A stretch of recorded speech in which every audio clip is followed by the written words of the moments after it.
Hey, how's it going, everyone? GC Performance here, back with another video. Today we're going to be taking a look at this Shanghai bike show in 2021. I actually am subscribed to China Cycling. I've been a big fan of them for a very long time, so shout out to you guys, or China, or you in particular. But also, I just thought it was really cool because I was watching the video just to see where China is at as a country, how they're getting back to it, how they even have one of these events going on right now, which I think is really cool. I haven't been to a bike event in so long. I think it's been Interbike since Las Vegas in like 2010 or something like that. And I don't know when they'll see another one coming up. So, but I just thought it was really cool to see people back inside an event. Some mask on, some mask off, but some of the cool tech. So I wanted to kind of take a look at it. Again, this is by China Cycling, his video, but I just kind of want to do like a walkthrough of it, and I'm just kind of talking some key focal points. He just did like a really small walkthrough. I just really want to touch on the electronic group set that I saw in this video, so give my opinion on it. So here we're going to be taking a look. Great editing.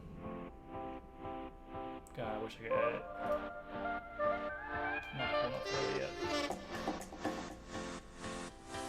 Alright, so let's get into it. He's talking about what's up, everyone? Excuse the shades. I mentioned center.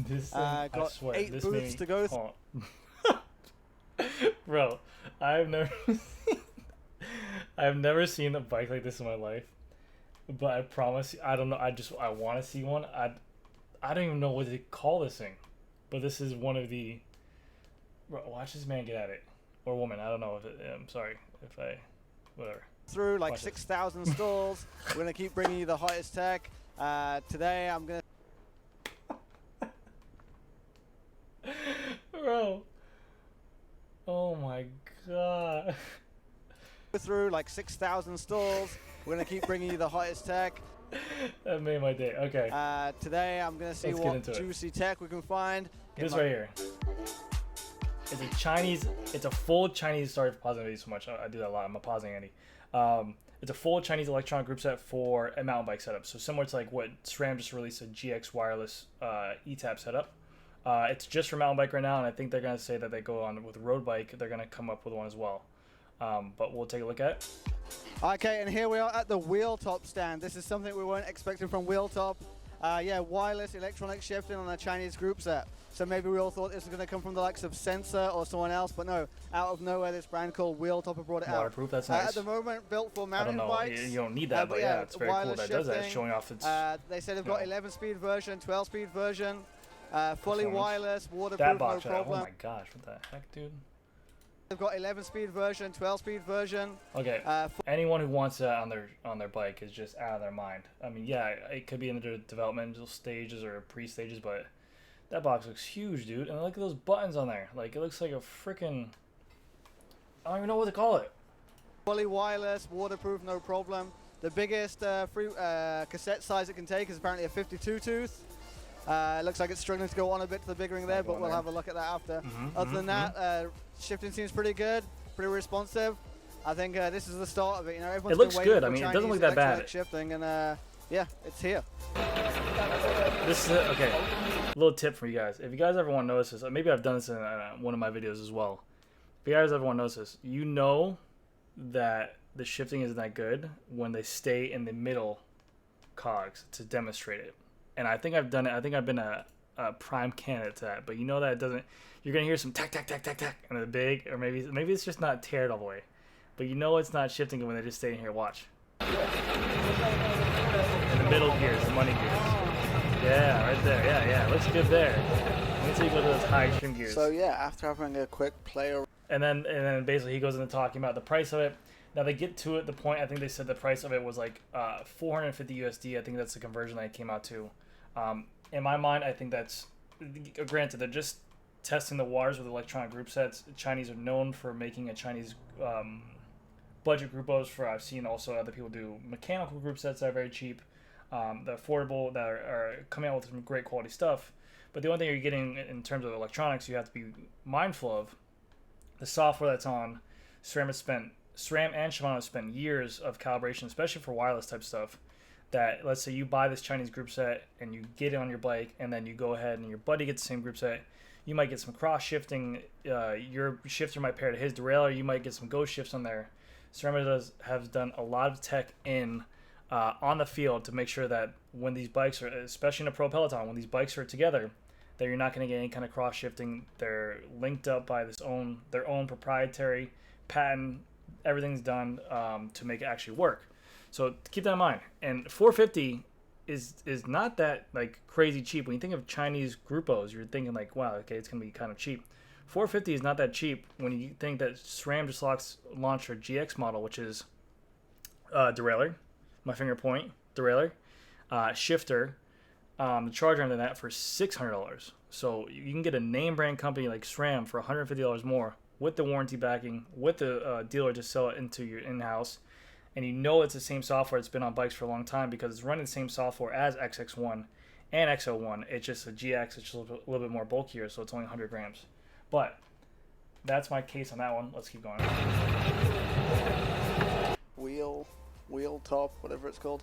But I think it's cool. You definitely see that. Fairly impressed. You definitely see that these companies are a little work to be done, maybe. Striving again, and I always think competition is great for consumers. So them pushing out cheaper, more affordable to more consumers, I definitely think is a great step in the future for these bigger name companies that are over in the stateside in the Western Hemisphere to maybe put out stuff to compete against that, because you're seeing that now with the wheel-based companies, these huge companies like Windspace,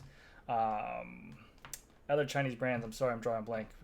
It's late at night, but all these other wheel companies that used to think it was taboo to buy a Chinese wheel set because of the fact that it's going to crack, it's going to fail. Now you're seeing big name people riding, and now you're seeing them being used in competitions, crits, sprints. Now you're seeing people build high-end road bikes with these Chinese Windspace wheels, and they're creating a big wave and a big name for themselves, and that's causing these other massive retailers like Specialized, Zip, Envy, Bontrager, all these big wheel companies out there to kind of put their best foot forward and kind of set the path and compete with these prices, because they're getting blown out for what they're offering. So it's good. I'm glad to see this going, because now this will make electronic more affordable to other consumers. Some of the shifting is a bit slow, and then maybe they didn't have it set up perfectly on this rig, and but there's two that caught my eyes. Number one is computers. the I mean, computers. I feel like it's a dime a dozen. There's computers out there for everything. You got Garmin, Wahoo. Those are the biggest ones out there. You got Polar as well, but then they have every single computer underneath the sun that can do it. So I'm sure this company is great. GPS Sport. But S320, I don't know too much about them. Like some of the big name power motor, so that's more than my legs can put out. A huge E-bike battery section. Again, Chinese e-bikes, you have to take into consideration compatibility, workability, efficiency, everything, because you have a lot of electronics, a motor, a battery. You don't want that battery to fry up underneath you. But what I really want to talk about, mainly it was just the wireless shifting, but look at how cool this is. That they have this kind of under control of these events and all these people in here. Like, it doesn't even seem like COVID happened over there. They really got a hand on it. Chinese are doing something great. Nothing crazy new this year. Two main things. Number one, a slight update to OneLap, their cycling software. So, Magine and their OneLap software. This is a this is a company that's competitor to Zwift and their whole situation. So this is very popular in China, like he was explaining, and just letting everyone know that this is a kind of like a step in the right direction as well. But if you notice what kind of bikes they're using Not for sure the trainers, I'm going to have a go at home later, download it, give it a try. At the moment, OneLap is no longer free. It used to be fully free, but now they are taking subscriptions. I'm not sure exactly how much it works out to. It's a lot cheaper than Zwift, but yeah, no longer free, which is a bit of a bummer. Also, this year they have a new trainer. He just mentioned that the software app that they're using is no longer free for the month. So now you have to pay a monthly fee for it, just similar to Zwift. It's the T200. When it becomes more popular, more people want to use it, people want to capitalize off and it. The T300 in terms of levels and features and price. But yeah. To titanium. Great video. I mean, the main points I just want to touch on was just electronic shifting, and also just the fact that there is these kind of events going on over in China. I think that's really cool. I want to get back to that over here in the U.S. I mean, obviously safety guidelines should apply in that situation, but I want to get back to... I miss these bike events, man. That was so cool going to these things and seeing startup companies. Shoot, I remember when Goo was just starting out. They were giving out free Goo packets to us like crazy, and all these other like different companies. I don't know. It was just really cool. So, but big shout out again. Let me just say this real quick. Big shout out to China Cycling. His channel is amazing. I've watched a lot of stuff. I learned a lot of stuff on this stuff on the whole Chinese culture as a whole in terms of the bicycle industry. I didn't know. I've always looked at me being a specialized retailer, me being a retailer in the States. Anything that was going to be Chinese or China kind of being made over there was more taboo. Just be like, you don't get a warranty, you don't get customer service, you don't get safety. But now these things are, it's just, these companies are coming hard. They're coming fast. Okay, dude. They're coming out with their best foot forward. They're putting out products that are reliable. They're going to last. And yeah, it's exciting for the whole industry as a whole. But big shout out to China Cycling. Go check out his channel, subscribe to it, watch the whole video if you want to get a full insight on it. But I figured I'd just put my my own 2 cents in there. But yeah, that's gonna do it for this video, guys. Thank you guys again so much for watching, and I will see you in the next video. Thank you. Bye.